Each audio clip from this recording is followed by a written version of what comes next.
জানেন, আজ সদর জেলা কংগ্রেসের ডাকে আজ আমরা পৌর নিগমের কর্তৃপক্ষের কাছে ডেপুটেশনে যাচ্ছি। বিশেষ করে আগরতলা শহরের যে নাগরিক, তাদের জনদুর্ভোগ আজকে চরমে। দেখা যাচ্ছে পৌর কর্তৃপক্ষ কুম্ভকর্ণের গুমে আচ্ছন্ন।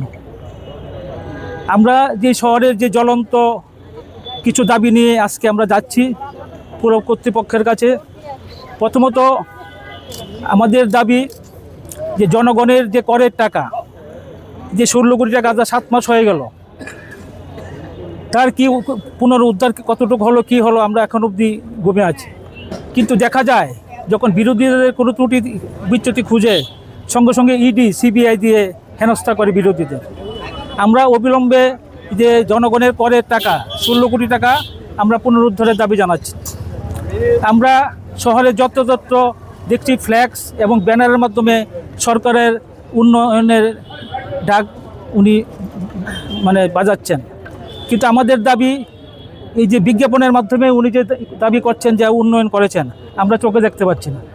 সেই জন্য আমরা বলছি উনি 5 বছর প্রায় হতে চললো যে উনি কর্পোরেশনে যে কী কাজ হলো উনি শ্বেতপত্র মাধ্যমে প্রকাশ করুন। আমাদের শহরের মধ্যে ইদানিং যত্রতত্র খানাখন্দর গর্ত করা হচ্ছে এবং বিদ্যুৎ দপ্তরের লাইন টানার জন্য বিভিন্নখানে তারা গর্ত করছে। এতে দেখা যাচ্ছে ট্রাফিক ব্যবস্থা যেমন বিপন্ন এবং চারিদিকে ধুলায় মানুষ আজকে রোগাক্রান্ত। চারিদিকেই দূষণ আর দূষণ এবং প্রত্যেক বাড়ির মধ্যেই শ্বাসকষ্টে আজকে রোগে ভুগছে। এবং আপনারা সবাই অবগত, আমরা সবাই ভুক্তভোগী যে মশার উপদ্রব।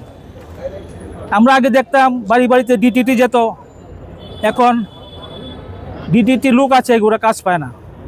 আমরা যারা শহরবাসী তারা নিত্য জ্বালায় ভুগছি। এমন করে আমাদের যে হকার উচ্ছেদ, সুপ্রিম কোর্টের ফান্ডামেন্টাল রাইট তারা রায় দিয়েছে যে হকার সারা ভারতবর্ষে সারা পৃথিবীতে আছে।